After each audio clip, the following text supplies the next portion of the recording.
Father Sekabira kotekereza yeyemererwe ku bukadde 15 obo buliwo.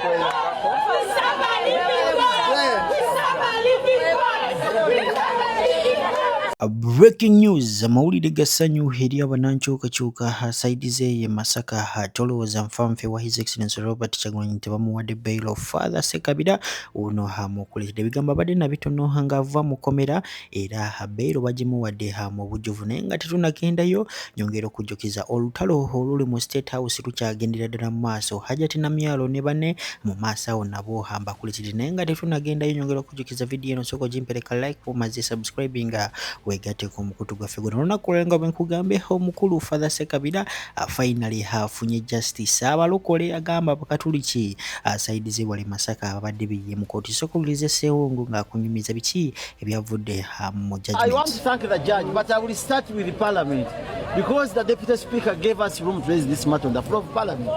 I had 10 minutes on this matter and the attorney general accepted whatever I said until the priest was produced in the courts of law. That was the starting point. However, why I'm so happy with the judge is because she has punched and looked at the loopholes of the state where they were denying bail to the priest. The High Court has unlimited jurisdiction of any matter under the Constitution of Uganda. So you could not say that you go back to the Chief Magistrate's Court where the matter should be addressed when it is before the High Court judge. Two, the issue of sureties has been a big problem. They were saying Sewu cannot be a surety for the priest because he's too much of a Catholic and you will fear reminding the priest that you are needed in the court. But what comes first? Once you are bailed, they give you days of appearing before the registrar. And once you don't attend, that's when the surety comes in.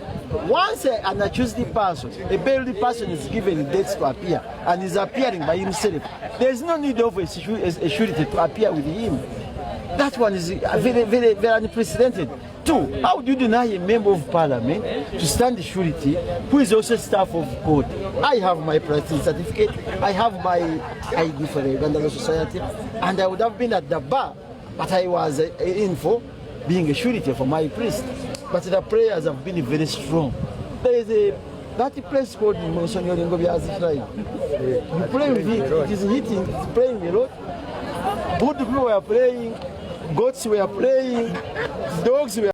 Alright, oluvannyuma lw'omukulu Honorable Munyagwa okubeera nga aweerebwa discipline by King Saha olunaku olwaliro finally hazemu n'alabika ku TV ate mulowooza azemu okuvuma His Excellency Robert Kyagulanyi ku kyamutuukako nedda atiddemu ku kibooko olunaku olwaliro okumanya nti bano abasajja ebyaddala bonna bakolera President Museveni. Njagala osooka owulize speech ye byayogedde olunaku olwaliro ongambye ebyaddala ono ali ku right track oba just abaagala okusabotaging erinnya lya His Excellency Robert Kyagulanyi. Sooka omuwulirize. Bakoze ekikolwa kyabadde kya busajja bukulu kya buntu bulamu naye mu kaseera akabi ate eri omuntu omubi mukyamu si mukyamazi in that context but omuntu atali mutuufu.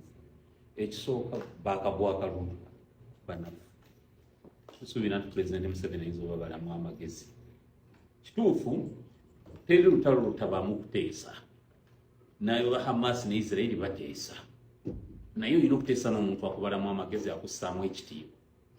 Nze Munyagwa nakagwa akalwa emirundi ebiri sinza kwekooya nti ngenda kuteesa ne Pulezidenti Museveni tulabe tukyusiza tutya obuyinza tajja kumbalamu magezi. That's number one. Museveni president is a bush war general. Military generals are good at outmaneuvering their opponents. Kati gobogenda nga wakagwa akalulu ye Kiraz Pimati n'akulaba nawudde luli Honorable Kabusu Moses ngamba birumbi bagala okuteesaako power sharing. Power sharing kuki? President Museveni musharing naye buyinza ki? Olwaleero yennyini he's under siege. Olwaleero abasajja b'NRM kati bamuvaako bonna bamwetoolodde baagala bwa minisita. Gwe kimanyi kati ab'NRM bonna basula mu masabu.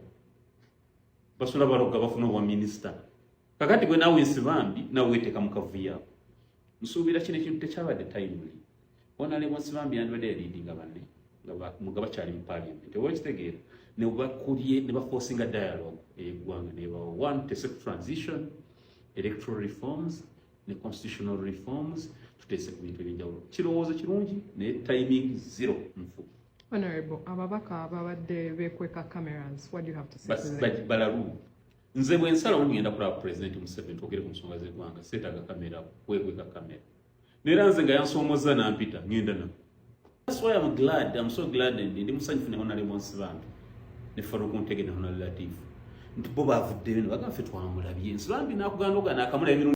Ebyo nno bye byabadde ebigambo by'omukulu amanyikiddwa nga Honorable Munyagwa ate ye Joel Ssenyonyi abadde ne byagamba abo bonna abagenze mu State House. Sokowulire. Lwaki bategedde kaakati nga bagudde mu kalulu bate basobodde kuyitamu kati lwe bajjukire bategeera nti waliyo n'abasibe katugende twogere ku nsonga z'abasibe ekyo kirowoozaako kati ng'omaze obutayitamu mu kalulu so ekyo just kyakwekwasa kye bateekawo okulaga nti ensonga zitwabaddeko za ggwanga zammwe nga bannansi naki nze mu kulaba okwange bano oba oliawo bagenze kweyogerako bo nga bo abantu batera obbikola agenze bambi abadde mu kalulu tasobodde kuyitamu ayina amabanja abooliawo ayagala kifo ky'obwa RDC oba bafuneyo bamunyiga nze kye nalabye mu kifaananyi kino really so kino ekyokugamba nti babadde boogera ku nsonga endala ekyo just bakiteekawo ogezaako okubikkirira kubanga kakati oli Latif Ssebaggala oli former MP kati oli former aspirant kuba meya mbogenze n'ogamba mu M7 oba Nsibambi Honorable Yusuf nti ogenze n'ogamba mu M7 nti kati taabasibe nti agenda kutabasibe kubanga Latif Ssebaggala amugambye taabasibe kweri kakati kambuuze mu M7 nkya bw'anaavaayo n'aga nti abantu abo bansinkanye abo babadde bazze ne bambulira ebizibu byabwe balinanga abantu era nja bayambako banakyegaana. Alright, olutalo lukyagendera ddala mu maaso mu State House wakati w'omukulu Major Emma Kuteesa wamu n'omukulu Hajat Namyalo. Njagala weetegereze vidiyo eno owulire ebigambo ebisongovu bye beekasukidde olunaku olwadde. Sokolabe. Leader 1 2 3 nga gemannya kisa kya Mukama leero naye wanswazizza tokyamanyi Malisi oleetawo aba junior kisa kya Mukama Namyalo ng'abakutte kakota ng'abalumye omutwe ulira kisa kya Mukama gambo lona nsirikidde kando bawe ku lunaku lwa National Conference Day waliwo driver wange avuga emmotoka yange endala anyirira mu ngoma yera abaavu babeera bamuyita Kayemba bannange Kayemba yazina Namyalo mu National Conference Day ekiro mu mmotoka ye twapakinga eno nga ku institute eri mu parking mu Kazikiza abantu baloza mu Namyalo awummudde mu mwana ali mukebera Namyalo talina amuwadde n'akawooma wadde n'aka kubanga naye ntagala kutegera Namyalo size nakuzina era wali omanyi nti nja kubyogera kati kambyogere kuba gwanvumye ekyokubiri njagala otegere Namyalo wabulwa ekikolimo kya kitaawo kyakugenderako ne bw'olitambula okgenda wa ne bw'olizimazaako edimeka toyirifuna musajja alina magezi asobola kugumira busiru bwo. Omuwulidde bulungi kisa kya Mukama leero nga kano kakutuddemu muganda wange Namyalo kiki nga abalumye omutwe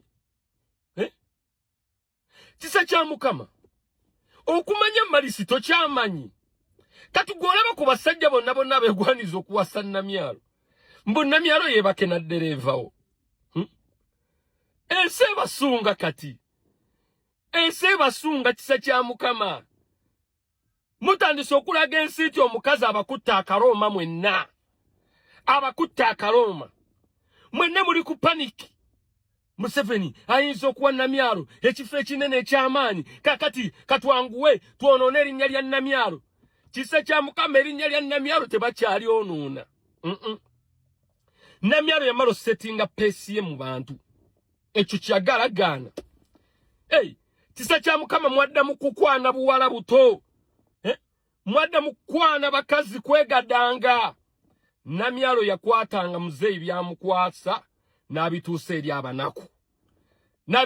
abanaku kati olwaleero mukoze akakundi mbu muvumirire mufiise erinnya lya Namyalo tekikyasoboka kisa kya Mukama amagenda okole ebirala nze amagezi genkuwa genda bugenzi okuname damubuzi kukunama jamwe palo okuname kyekyoka nera ne bwona akunama olaba wakunamira kabaka byo wakunama ne bikuddira bye bikyakubonyaabonya kati ate woneegeza mu muzukulu wa Buganda Namyalo ogenda kakasati n'akabina kavunda ojja kakasati n'akabina kavunda Namyalo mwenna abakutte akaloma muri kabondo gwe just kisa kya Mukama gwe mandwa yaabwe tigwe kwe boogerera oshulya naye mwenna abakutte